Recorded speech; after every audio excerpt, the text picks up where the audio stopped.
Soy Cristina Guillén Arnaiz y actualmente estoy desarrollando mi tesis doctoral en cotutela entre la Universidad Autónoma de Barcelona y la Universidad de Amberes.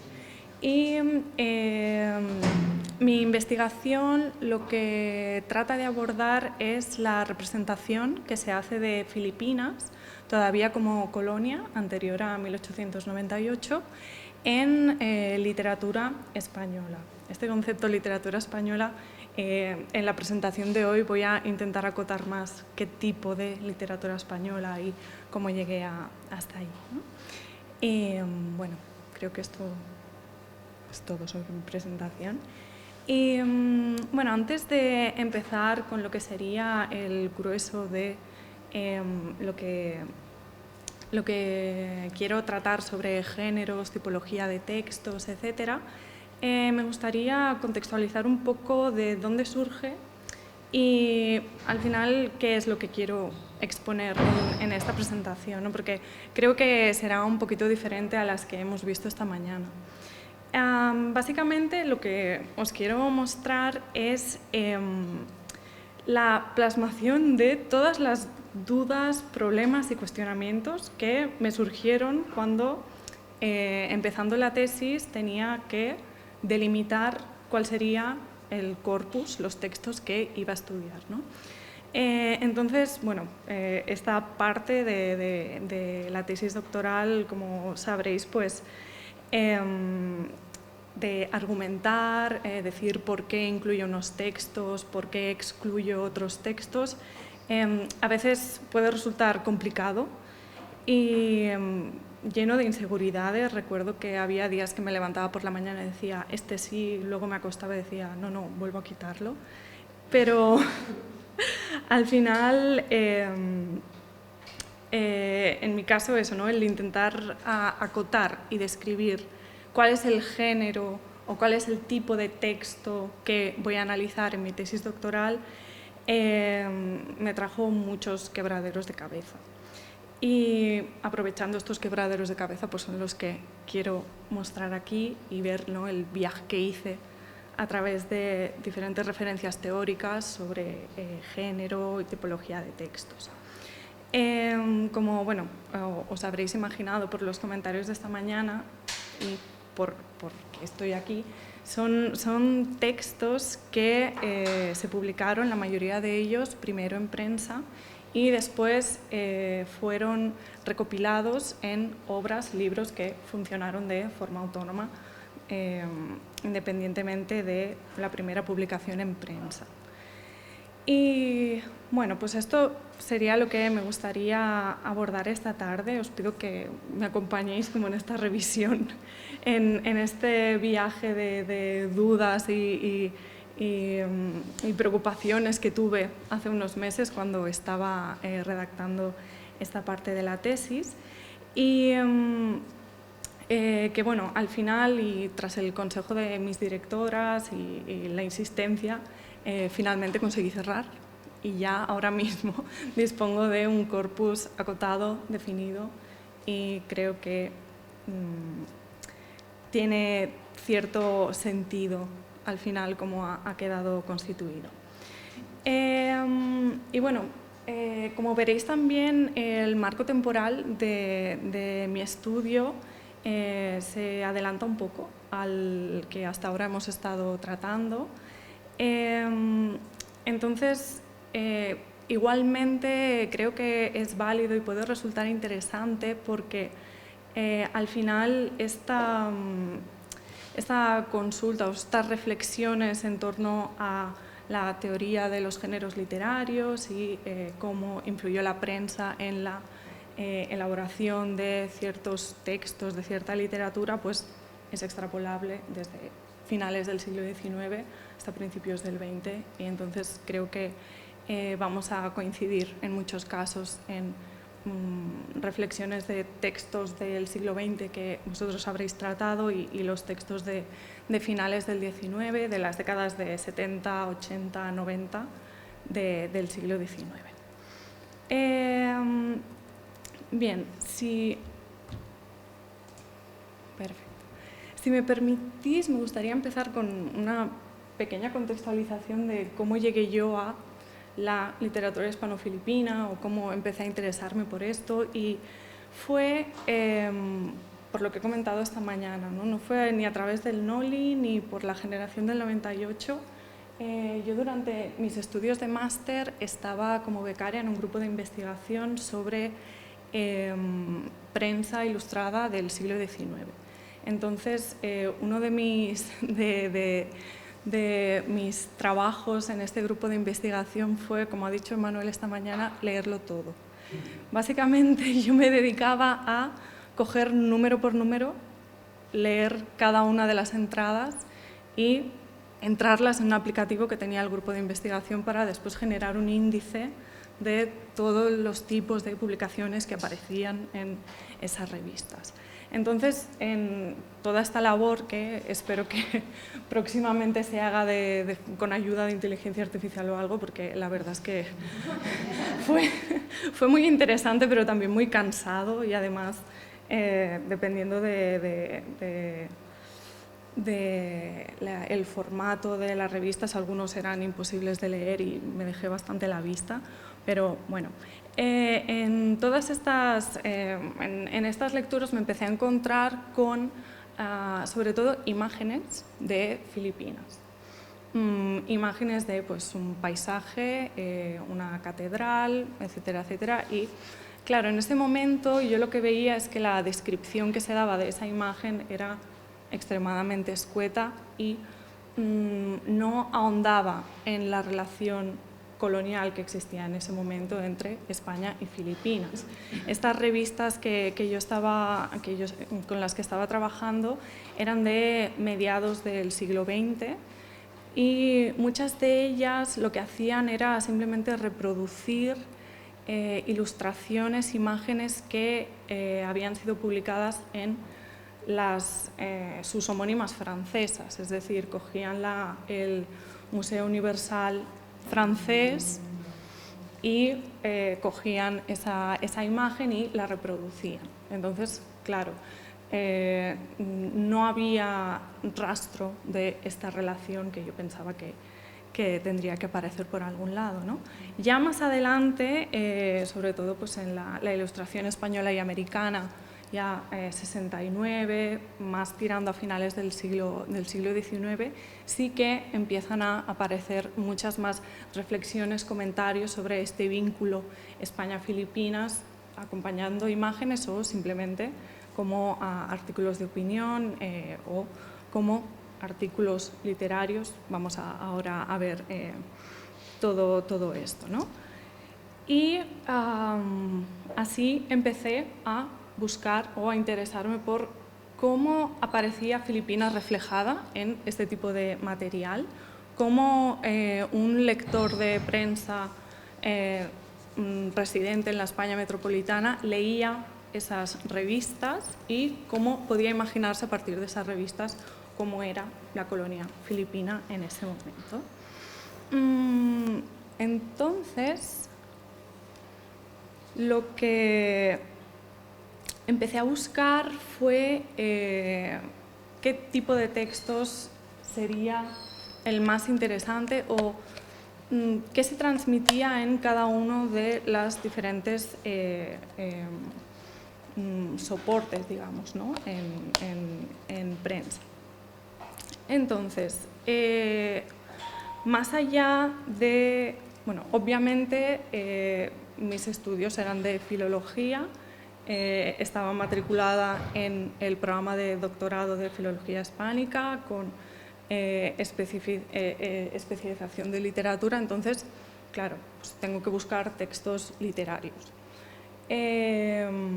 Además de ir revisando lo que serían géneros narrativos clásicos como novelas, las novelas de Felipe del Pan o otras novelas más o menos conocidas escritas por españoles sobre Filipinas, me llamaron especialmente la atención otro tipo de textos que creía que serían especialmente útiles a la hora de analizar y definir lo que a mí me interesaba investigar en estos textos, que es el discurso colonial sobre Filipinas enunciado desde España. Entonces, lo que encontré más interesante fueron un conjunto de textos que estaban pues, a caballo entre artículo de costumbres, un cuento, relato de viajes de forma muy general, y la mayoría habían sido primero publicados en prensa y después en formato recopilación. Además de su valor literario, no, además de considerar si sería buena o mala literatura, estas consideraciones que antes ha mencionado Emmanuel sobre la literatura publicada en prensa, consideré que era especialmente importante el valor documental de estos textos y la capacidad que tenían para construir y transmitir ideas a través de una narración más entretenida que no un artículo de opinión al uso. Todos estos rasgos, además, junto al alcance que por su difusión en prensa y después por su difusión como libro, pensé que serían quizá los textos ideales para analizar cuál es esta imagen que estaba llegando, ¿no? Por ser textos que se difundían ampliamente. Por ejemplo, estas son las obras, son los títulos ya de las recopilaciones de todos estos artículos. Por ejemplo, Recuerdos de Filipinas, de Cañamaque, apareció en El Pueblo Español, en Revista de Andalucía, en El Imparcial, todo periódicos españoles publicados en España en los que él estaba colaborando.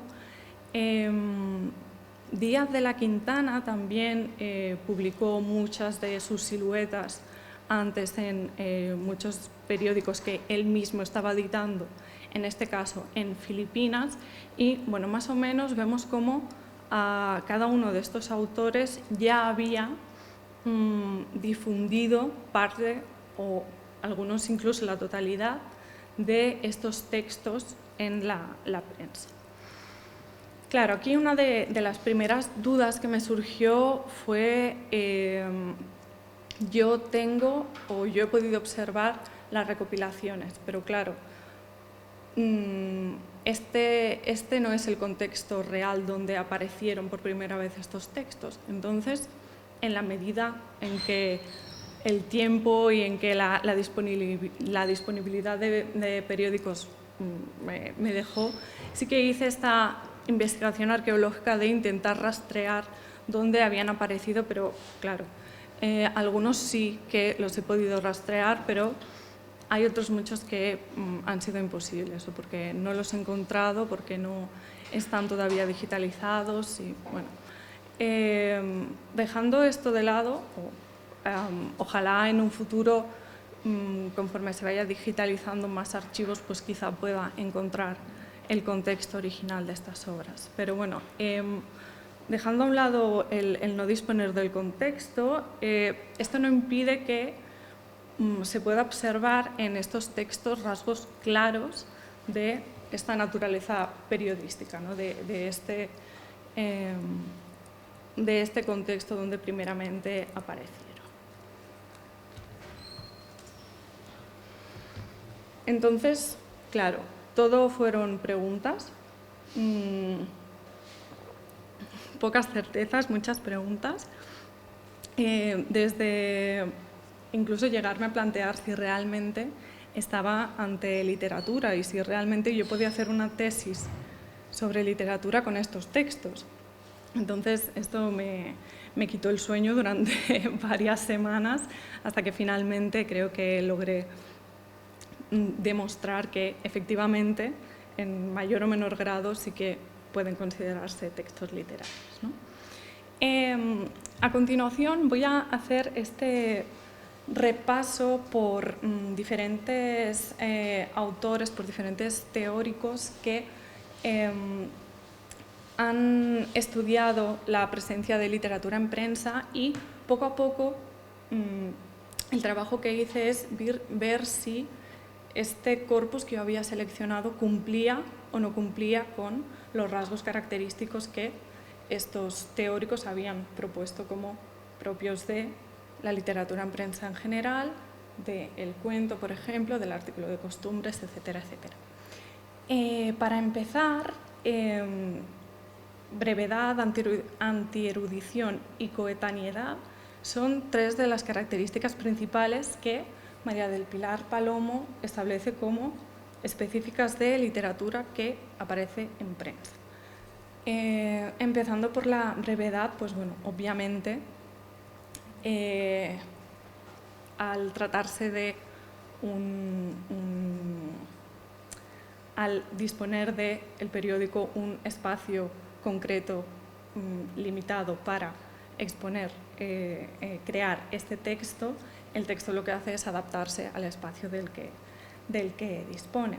Entonces, todas estas obras del corpus están compuestas por capítulos de muy corta extensión y que son adecuados para ser publicados en prensa a modo de breves artículos y cada uno concentra una escena o un tema determinado de forma que se pueden leer también de forma independiente y no se pierda el segundo punto en cuanto a la antierudición, en cuanto al nivel de conocimiento que se plasma en estos textos, estas obras pueden considerarse antieruditas. Los recuerdos, las siluetas. Los autores al final lo que buscaban era confeccionar textos ligeros, entretenidos a la vez que generadores de opinión, evitando extensas exposiciones de datos de carácter objetivo que pudieran aburrir al lector y que sí que ya se podían encontrar en otro tipo de obras como tratados científicos, tratados legales o otro tipo de informes. De hecho, esta antierudición es uno de los aspectos más criticados de estos escritores, porque claro, antierudición supone a priori estar tratando con textos aparentemente poco fundamentados, hiperbólicos, que se alejan de la realidad, con el mero objetivo de captar la atención del lector. Y esta es precisamente, todos estos rasgos que he enumerado, una de las críticas principales que recibe la primera de las obras, por ejemplo, Recuerdos de Filipinas. El autor, además, aprovecha su prólogo para defenderse de alguna forma y se justifica ante el ataque de estas críticas aceptando que, bueno, los colores, la audacia y los recursos de imaginación sí que es verdad que abundan en los recuerdos, pero que al final son herramientas que él ha utilizado para construir una obra de costumbres y entretenimiento que pueda leerse en tertulias caseras y que tenga éxito en las librerías. Esto es textualmente lo que Cañamaque anuncia en su prólogo. Además, paralelamente a estas obras de entretenimiento, algunos autores también publicaban otros textos de carácter más formal sobre Filipinas. Por ejemplo, Cañamaque, a la vez que publica Los Recuerdos, 3 años después publica un libro titulado Las Islas Filipinas, que él mismo define como un nuevo libro más formal y respetuoso. Esta segunda publicación, en su prólogo, nos ofrece, o en él el autor plantea cuál sería el objetivo de las Islas Filipinas y el objetivo de sus recuerdos. Mientras que los recuerdos tienen un objetivo y otro muy diverso, el trabajo que doy ahora al público. Los recuerdos, vulgariza las costumbres de Filipinas. Este trata de extender el estado de su población, administración, riqueza agrícola, comercio, geografía. Aquel podrá ser más ameno, este empero es más útil. Aquel distrae, este enseña, aquel quizá haga reír, quiero yo que haga reflexionar. Entonces el mismo autor es muy consciente y quiere dejarlo, quiere que el lector conozca esta diferencia entre las dos obras. También Francisco Vila es otro de los autores que, al mismo tiempo que publica estas escenas, también publica otro libro con información documentada, información objetiva sobre datos sobre las Islas Filipinas. También, no importa que no se vea muy bien, porque lo que me gustaría ver aquí es lo que hace José Montero y Vidal en sus cuentos filipinos. La mayor parte de la obra de este escritor, que era historiador y se puede ver muy claramente en sus cuentos, él lo que hace es básicamente incluir información de carácter documental, enciclopédico, sobre cualquier aspecto de Filipinas. Por ejemplo, en la página 18 de los cuentos filipinos, aquí solo he puesto una página, pero quizá está como 10 páginas hablando sobre la historia de Manila, sobre cómo se fundó la ciudad, etcétera, etcétera, ¿no? Y termina hablando de Manila, tiene los títulos de muy noble y siempre Y en la siguiente página, digamos que vuelve a retomar el hilo de un cuento que él había empezado a narrar quizá 15 páginas antes. Entonces nos está como introduciendo muchísimos datos, muchísima información en medio de un relato, pero lo hace de forma, ya veis, sin ningún tipo de introducción y de una forma un poco abrupta. Muchos de los autores también lo harán, pero de forma un poco más disimulada. El caso de Montero y Vidal es el más extremo.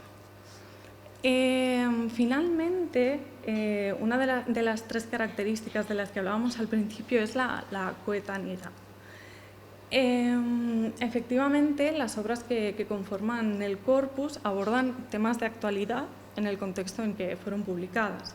La gestión colonial de Filipinas fue un asunto ampliamente debatido durante las últimas décadas del siglo XIX. Y por ese motivo, pues, no es de extrañar que alrededor de este asunto surgieran este tipo de textos literarios que abordan las mismas discusiones, pero de una forma más ligera, como los mismos autores lo definen. Sin embargo, esta coetaneidad no debe confundirse con simultaneidad, que es lo que ofrecían, por ejemplo, textos como las crónicas de viajes. Las crónicas de viajes, un subgénero de la crónica periodística, buscaba ofrecer información de acontecimientos que suceden en lugares alejados de los lectores a los que se dirigen, pero lo hace de forma casi simultánea, respetando, pues, los tiempos obvios de viaje de la información. Y estas crónicas disponen de nos encontramos, digamos, un corresponsal, que es el que está mandando a su periódico al mismo momento en que está, por ejemplo, en Filipinas, está mandando sus crónicas de lo que va sucediendo. Esto no es lo que hacen los autores del corpus. Los autores permanecieron en las islas muy poco tiempo y ellos publican estas obras, en la mayoría de los casos, una vez ya han vuelto a España. Por eso tenemos estos recuerdos de Filipinas. Entonces, claro, no estamos ante una crónica de viajes, sino que lo que hacen estos autores es recurrir a su memoria para, una vez ya han terminado su estancia en la colonia, relatar algunos aspectos de ella. Además, algo que suelen hacer también es evitar marcas textuales que indiquen, por ejemplo, fechas, lugares concretos. Esto lo que hace es, al final, crear unas imágenes que están, digamos, como fuera del tiempo y que, al estar, además, recopiladas en libros, se van publicando y republicando sin esta necesidad de conectarlos con la realidad específica de cada momento. Claro, si no es una crónica de viajes, nos encontramos con la siguiente pregunta. ¿Literatura o periodismo? Periodismo sería la crónica de viajes, pero, claro, estas obras, que sí que pudieron surgir de algunos apuntes que los autores tomaron mientras estaban allí, son en realidad un conjunto de experiencias y reflexiones que pueden acercarse más en su naturaleza al artículo literario, tal y como lo define Palomo, ¿no? Que es algo que no informa de hecho exterior, sino que deriva de una circunstancia interna de su autor o el impacto causado por un hecho externo, ¿no? Entonces, en estos casos, las formas lingüísticas sí que tienen procedencia literaria, ¿no? Y se empieza a utilizar un lenguaje más retórico, más simbólico, vemos muchos rasgos de intertextualidad, y el lenguaje denotativo, en principio propio del periodismo, va tomando este tono connotativo de los textos literarios. Además, también,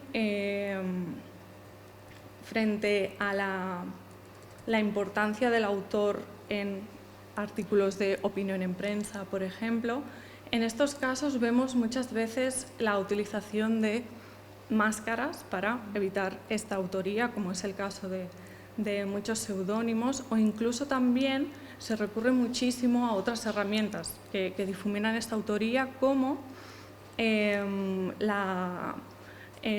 tropo, la figura del manuscrito encontrado. De hecho, uno de los autores dice que él es juez, entonces lo que hace es, al llegar a su despacho, coge los informes sobre los últimos delitos que ha habido en esa circunscripción y los ficcionaliza.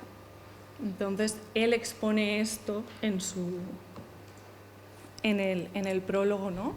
De yo quería saber lo que estaba pasando en este país, entonces fui a mi despacho y le pregunté al escribano que me contara qué era eso que estaba pasando, que me mostrara diferentes archivos para yo después poder reproducirlos. Claro, si volvemos a la reflexión entre periodismo, literatura, periodista, escritor, autor, del que también hemos hablado esta mañana, claro, especialmente en el siglo XIX, al final, entre ser periodista y literato, construir ficción y difundir información, entre la tribuna política o la cátedra y la prensa, no hay límites definidos a lo largo del siglo XIX. Es decir, es muy difícil poner límites o caracterizar extremadamente cada uno de estos géneros, porque al final este carácter misceláneo de la prensa del XIX conllevaba también que los textos sufrieran esta alteración, ¿no?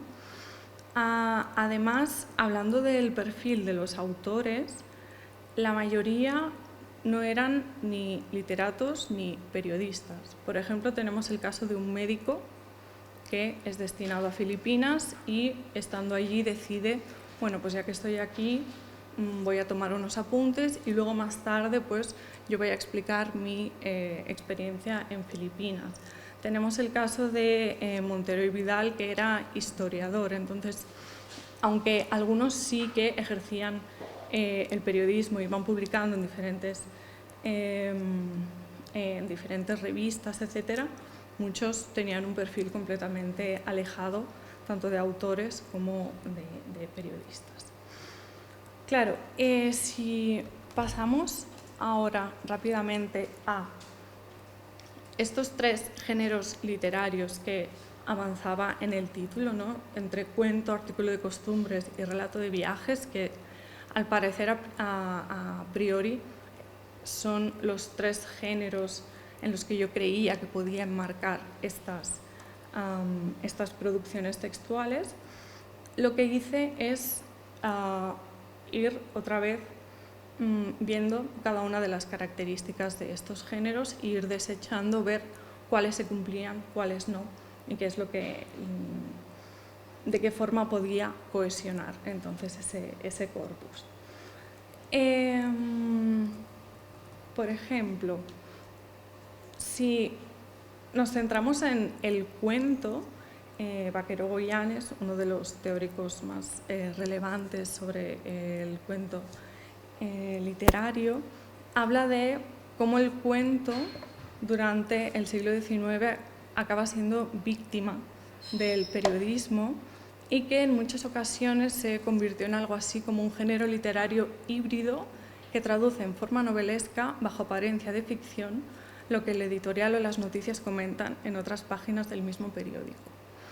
Básicamente esto es lo que estaban haciendo estos autores al crear estos cuentos filipinos y al crear paralelamente otras obras donde hablaban de forma más seria sobre estos asuntos, ¿no?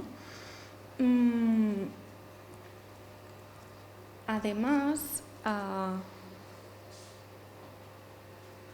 cuando se trata de ficcionalizar la realidad, entendiendo la ficción como un rasgo característico del cuento, lo que intentan los autores es decir, sí, estoy ficcionalizando, pero lo estoy haciendo sobre una base de realidad, sobre mi testimonio personal, sobre lo que yo mismo he presenciado, y por eso insisten en que,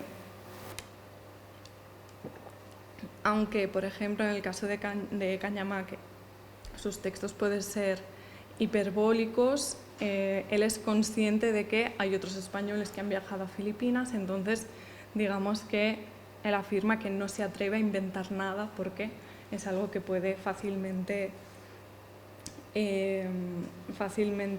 desmentirse.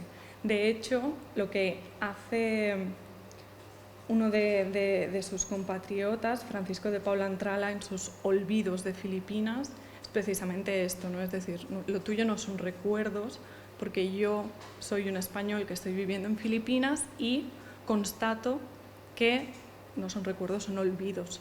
No es realidad todas estas imágenes que tú has estado plasmando.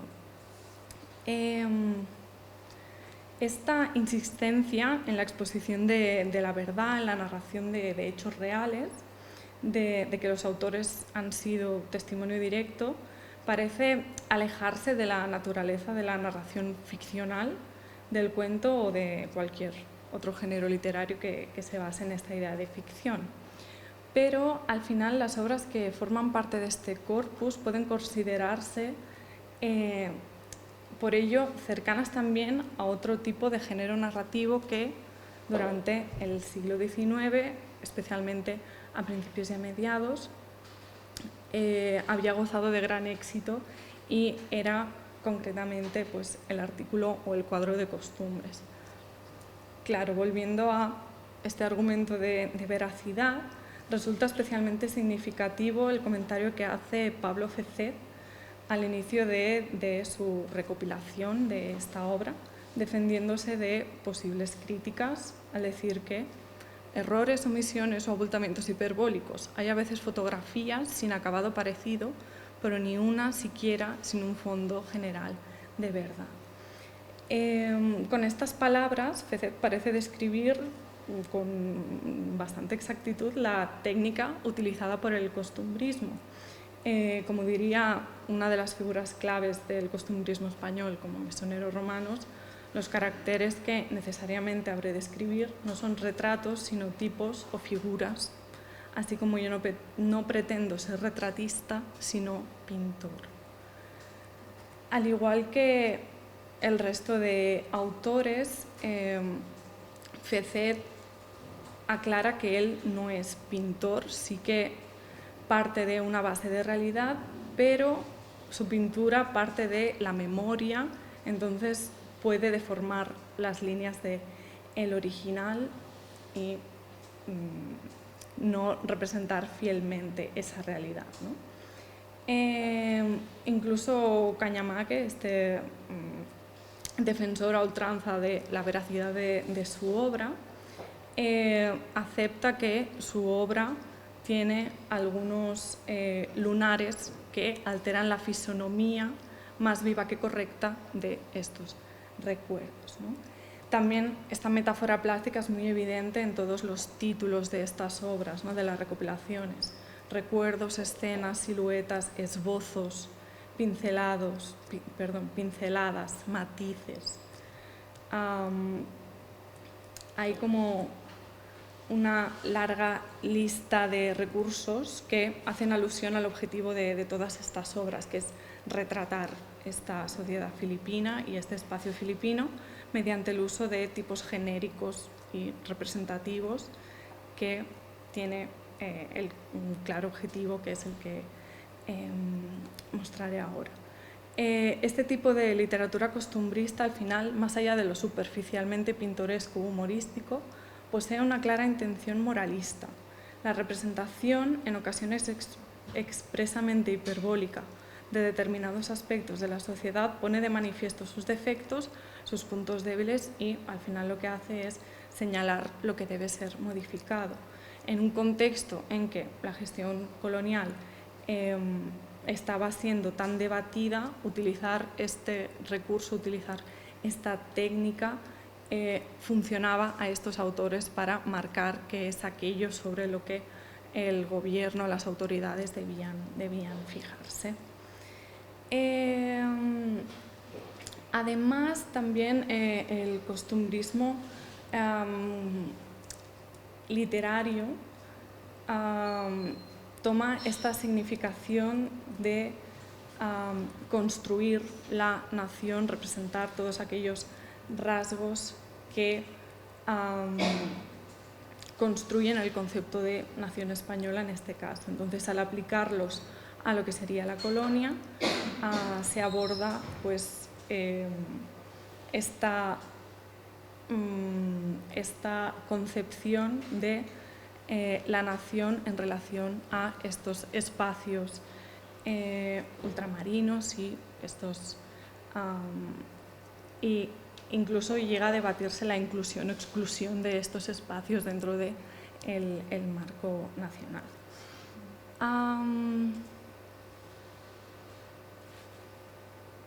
Vale, sobre el relato de viaje, simplemente comentar, porque ya lo habíamos dicho, he comentado algo sobre esto antes, es que al final estas obras no son típicas guías manuales o crónicas de viaje, como hemos dicho antes, porque la mayoría de ellas no sigue un orden cronológico, no sigue un itinerario de yo llegué al puerto de Manila y bajé y hice esto, al día siguiente fui a la provincia. No, lo que hacen estos autores es simplemente recoger diferentes escenas que ellos han vivido, pero sin este orden cronológico y sin presentar un itinerario. Algo importante también que creo que se debería señalar es el tema de la factualidad. Entonces, al final, estas representaciones que se están haciendo sobre Filipinas, hasta qué punto están representando esta realidad, hasta qué punto podemos comprobar que esto fue así, y más que hasta qué punto es posible, es hasta qué punto es relevante esta comprobación, ¿no? ¿Por qué necesitamos comprobarlo? Porque al final lo que estamos estudiando aquí es cómo funcionaba esta imagen, cómo se creó y cómo se difundió. Entonces no es tan importante el hecho de certificar vale, pues el comportamiento durante una cena era este, sino que estoy transmitiendo a la hora de representar la cena, el espacio de una comida de esta forma, ¿no?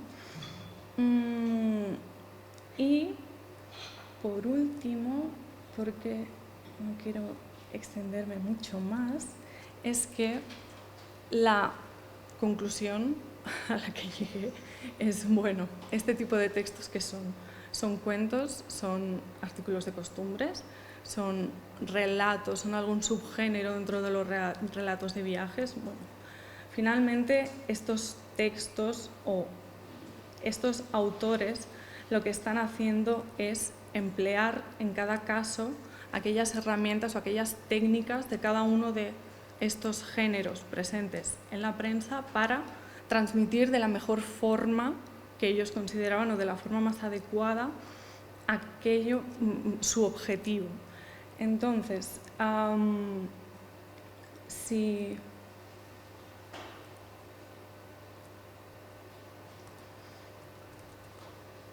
al final todas las obras que forman este corpus son una muestra de esta hibridez genérica que atraviesa la narrativa breve durante el siglo XIX, hibridez o indefinición genérica, al final lo definí, está estrechamente ligada con esta prensa periódica y el tipo de difusión. Entonces, estos autores, más que el deseo de trabajar un género literario periodístico concreto, lo que hacen es navegar y elegir entre la diversidad que todas estas formas de expresión ofrecen y están disponibles en la prensa. Y para terminar, me gustaría mostraros un fragmento, una de estas imágenes que, además, dado el título del seminario en el que estamos, creo que es bastante elocuente.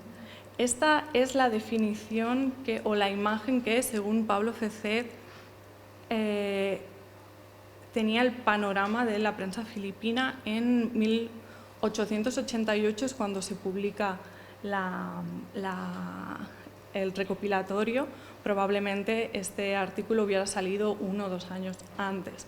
Entonces, su percepción, su realidad, la imagen que muestra a los lectores españoles de cómo está el panorama literario filipino en la década de los 80 del siglo XIX es bastante desolador. Es decir, la prensa filipina es un esbozo, un germen, un conato, algo que quiere ser algo, una luz entre sombras, un espejo sin reverberación, una plancha fotográfica sin objetivo y sin objeto, todo obra del medio y obra de fuerza mayor. No nacen flores en árido pedregal, no lucen estrellas en anubarrado cielo, no hay vigor muscular en ataraceados miembros. Este es un ejemplo de estas imágenes, de estos reflejos de la realidad que ellos están intentando transmitir al lector metropolitano.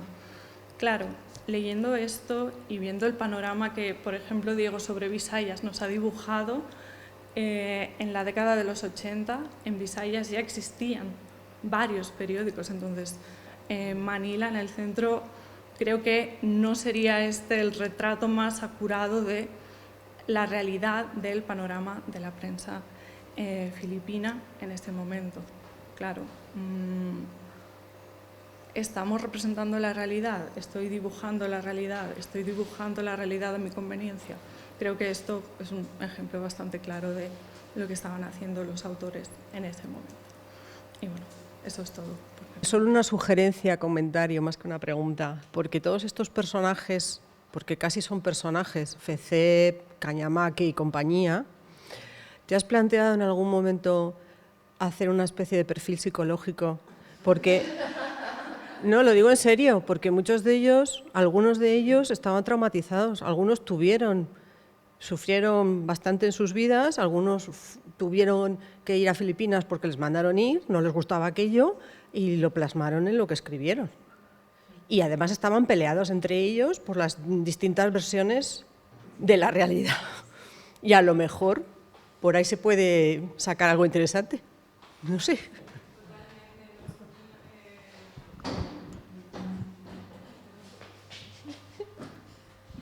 Sí, no, totalmente. Al final, empezando porque la mayoría fueron allí obligados.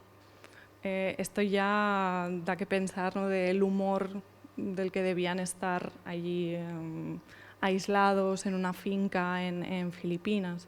Entonces, sí, también es interesante, por ejemplo, el caso del médico, donde se ve muy claramente que es médico y hace unas descripciones de cuerpos o de tal que dejan ver claramente que su oficio no era periodista, sino que tenía un conocimiento más profundo, pero sí, es muy interesante. En un futuro sí que, por supuesto, me encantaría.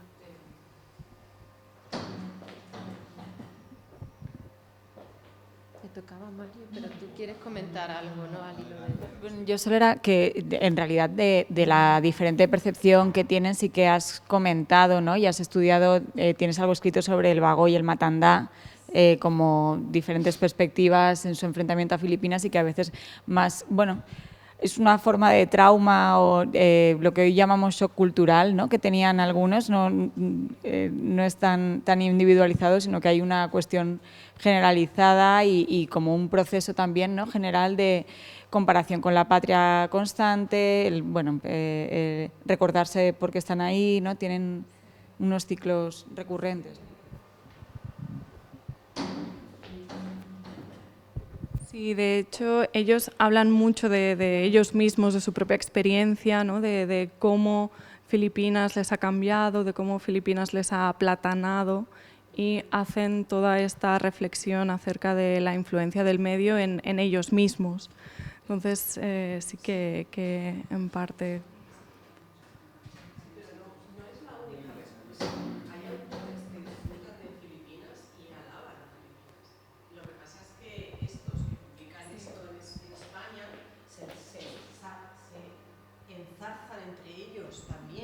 Entonces, a veces tenemos que tener la precaución de que aquello que leemos y que nos llega, ¿por qué es eso lo que nos ha llegado y qué se nos ha quedado por el camino, ¿no? Porque, por ejemplo, Montero y Vidal, con la posición privilegiada que tenía, consiguió que sus obras fueran compradas por las bibliotecas y que el gobierno comprara X, no recuerdo ahora el número, de ejemplares de sus obras. Entonces, Montero y Vidal fue importante. Pues, ¿qué pasa? Que si miramos a los catálogos de las bibliotecas, Montero y Vidal están en todas partes. ¿Pero por qué? Porque consiguió que sus obras se compraran, una cuestión de marketing, ¿no? Entonces, a lo mejor hay otras personas que han sido menos nombradas o que sus obras están menos en los catálogos y que puede que reflejen otro planteamiento. De hecho, por ejemplo, en la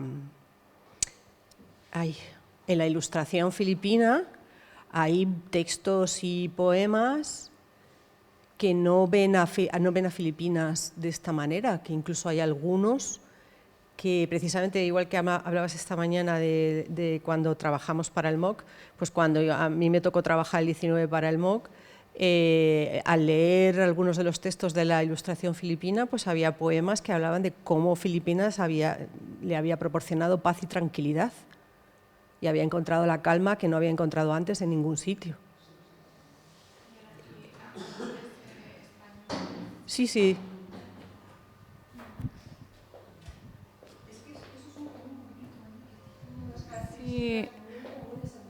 Sí, de hecho, estas características comunes son las que me han hecho al final formar este corpus y además son autores que persiguen la idea de mostrar una imagen de Filipinas muy concreta. Lo que quieren es llamar la atención de administración, gobierno, para que cambien algunas cosas. Entonces, por eso se retrata también de una forma terrible en muchos casos.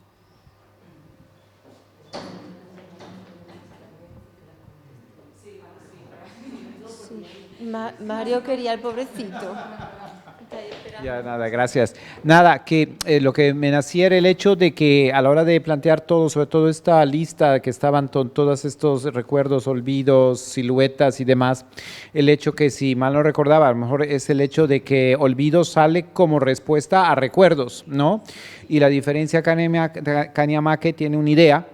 Y resulta que Francisco de Entrala, pues al contrario, él estaba muy a gusto, de hecho hasta se casó con una filipina y es al contrario, él lo que hace es defender, ¿no? En ese sentido. Entonces no sé en qué momento dentro de todo el proceso de investigación de repente, si en dado caso es válido de repente empezar a hacer una serie de juicios de valor en cuanto a, bueno, qué es lo que de alguna manera, por qué razón tenían estas percepciones de Filipinas, un poquito en lo que acababa de decir Beatriz, ¿no? Sobre todo también porque luego, segurísimo que eso lo hemos platicado en algún otro momento, pues por ejemplo, Entrala cuando hace cuadros, pues recibe de repente una crítica muy fuerte, ¿no? Que no era su intención, ¿no? Que nada más era una especie como no probablemente de crítica, pero sí de plantear una situación de las costumbres, sobre todo del teatro del Moro Moro. Pero luego hace una segunda parte en la cual, digamos que trata un poquito más de suavizar la situación. De hecho, hasta en el mismo prólogo y demás, pues de repente hay toda una explicación. Entonces uno ve que en realidad las percepciones pues son distintas, ¿no? De cómo a cada quien le había ido en su experiencia con Filipinas, ¿no? Y yo me preguntaba también si de repente, ya sea en Filipinas o en España, si de repente también hay una serie de textos escritos por filipinos haciendo esa autocrítica o presentando también otra realidad, porque en realidad me parece que todos son españoles, ¿no? Que han ido para allá, y si de repente en algún momento de la investigación habrá algunos otros autores por allá que hablan sobre su propia patria, ¿no?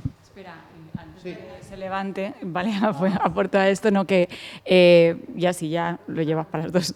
Que no, que por un lado que efectivamente, pero Entrala está aplatanado, es del grupo de los aplatanos y además se contradice y tal, entonces sí, hay diferentes percepciones de Filipinas, pero esto no es un grupo aislado, o sea, esta gente sigue un patrón que se escribe en otras lenguas, o sea, esto no es un lenguaje o una crónica o una percepción de la colonia que les dio a ellos porque, fíjate, estaban regulinchi. Sí, puede haber, y cada uno es cada uno y tiene su propia percepción, pero es que hay además unos pasos, unas metodologías, un tipo de discursos que son comunes en esa misma época a las narrativas coloniales en inglés y en francés. Entonces, es curioso, ¿no?, cómo se van repitiendo, y en Montero y Vidal es especialmente curioso porque tienen los mismos propósitos, o sea, es un calco de lo que se pretende y de lo que cuenta. ¿Cómo es esta señora que te gusta a ti tanto? La de... ¿Cómo? No, la de Monarch of Light Survey, Pratt, eso es. De Imperial Ice es clavado, ¿no? Estoy contando la historia de, no me acuerdo cómo se llama la chica esta, Josefina, ¿cómo se llame? Te voy a meter en mitad de una historia toda romanticona, que es que en este campo hay muchísima vaca y en este sitio pues se vende y hay no sé cuántas riquezas, y está intentando vender, hacer marketing de Filipinas para que vengan otros españoles a explotar económicamente Filipinas, y lo hace siguiendo unos discursos que están como muy probados en otras partes, ¿no? Es curioso. Perdón, ahora sí.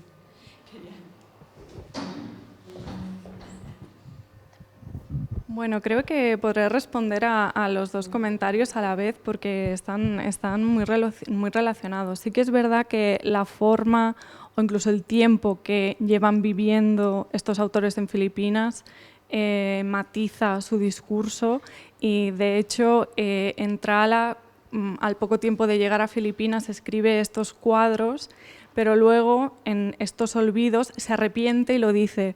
Es que yo al llegar escribí unos cuadros y, claro, ahora me doy cuenta, ¿no?, que fue algo de el momento de llegar, pero yo me arrepiento de lo que escribí.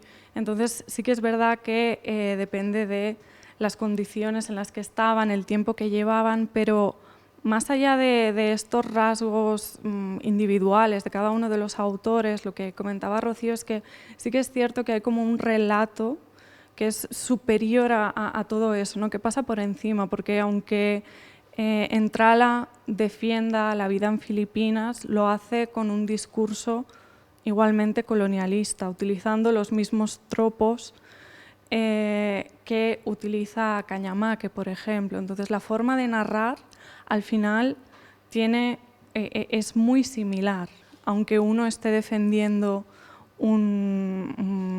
que Filipinas es un lugar fantástico y el otro está defendiendo que no. Y son todos estos tropos que es el grueso de mi trabajo, los que me encargo de definir cómo este discurso colonial venga de autores más tradicionales, más conservadores o de autores más progresistas, al final no deja de reproducir las mismas imágenes, los mismos tropos que se encuentran, por ejemplo, en las narrativas sobre las colonias británicas, francesas y holandesas. Entonces, es como un discurso superior a cada una de las particularidades de la vivencia de sus autores. Pero sí que es obviamente hay que tener en cuenta.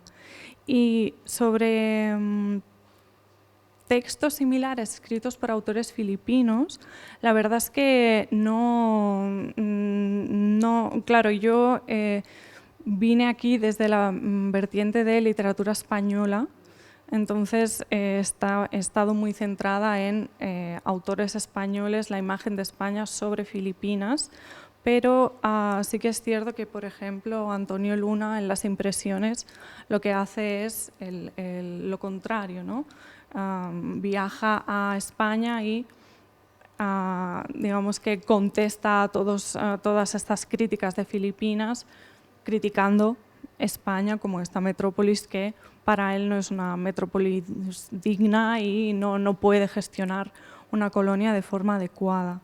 Pero claro, es sobre España, no sé si alguien... Sí que es verdad que hay estas contestaciones, pero no sé si existen de la misma forma como obras después que van circulando sobre la imagen de Filipinas desde los propios filipinos. Eso es lo que desconozco. ¿No serían estos ilustrados, quizá?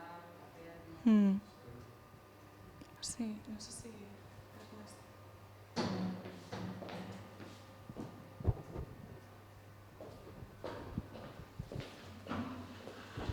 Muchas gracias, Cristina, por tu ponencia. Me encantaron varias cosas que dijiste, sobre todo eso de la coetaneidad, de diferencia de la simultaneidad y cómo esa falta de marcas de tiempo permite la fabricación y generalización de lo anecdótico, etcétera. Eso me fascinó. Si estamos pensando en ejemplos de escritores filipinos escribiendo de esas mismas maneras, sobre los filipinos y no sobre los españoles, como en el caso de Antonio Luna.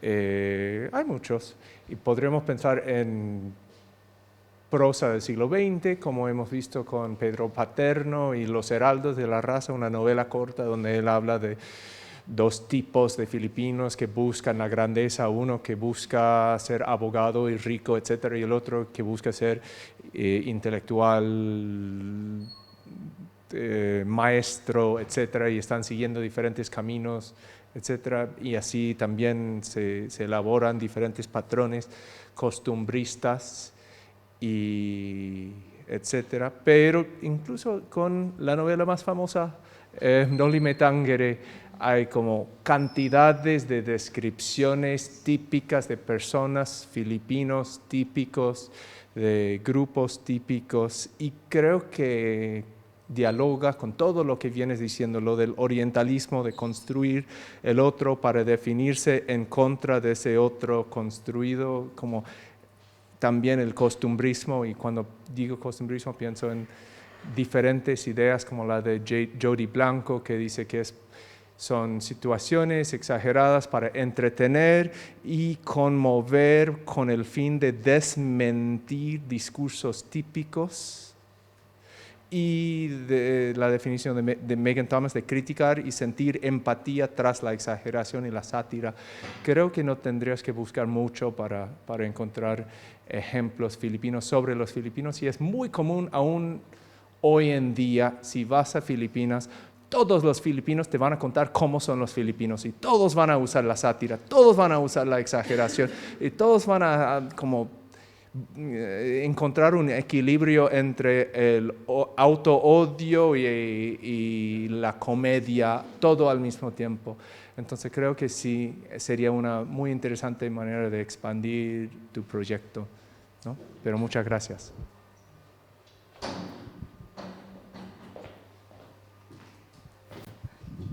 Muchísimas gracias, Ernest. No sé hasta cuándo me puedo seguir expandiendo. Vale. Vale, sí, la verdad es que es el diálogo de estos autores con autores filipinos, con obras filipinas, aunque sean posteriores, es una de las posibles continuaciones que, una vez terminado este estudio, esta tesis, me interesaría mucho abordar. Estoy pensando, claro, Isabelo de los Reyes, con su folclore filipino, además más contemporáneo, incluso más cercano a estos autores, también genera estos discursos de cómo son los filipinos, sí, completamente. Y al final, una de las conclusiones a las que estoy llegando con mi tesis es que esta descripción de Filipinas y de los filipinos al final no hay este interés genuino por quiero conocer a los filipinos, sino que es simplemente otro recurso para construir España, para construir este poder colonial que ya estaba en total decadencia. Entonces, al final es esta excusa para reafirmar el discurso sobre España, más que relatar o representar qué era Filipinas.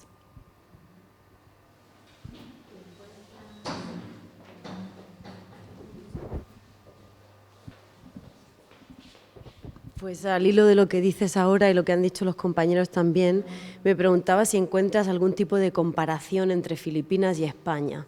Por ejemplo, porque lo que yo veo en Mendoza Guazón cuando habla de Europa en general y también de Filipinas, también he encontrado ahora las publicaciones de sus notas de viaje por el sur de Filipinas, y entonces ella tiene esa actitud muy de comparar sitios y dar ejemplos muy concretos. Y leo una primera frase. Se va en barco a Cebú, al llegar allí dice: no sé por qué el puerto de Cebú y sus alrededores trajo a mi memoria el puerto de Nueva York.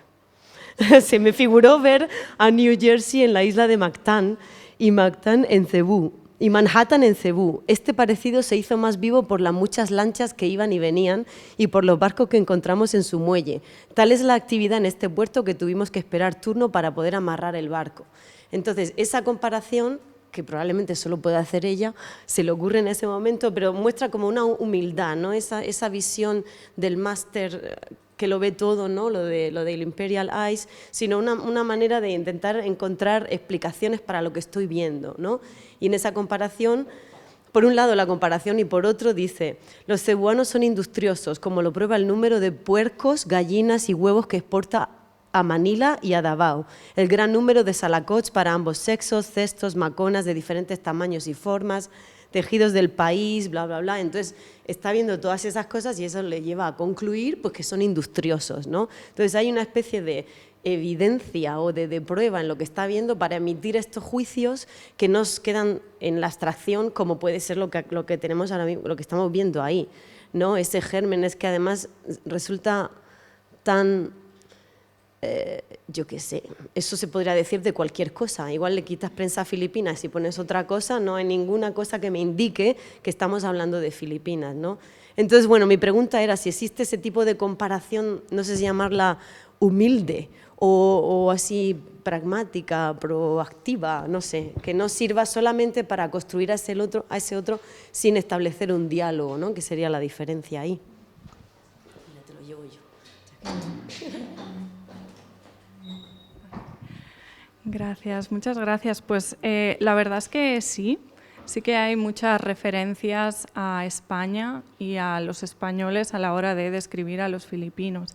De hecho, he intentado encontrar la referencia exacta, pero no he podido, pero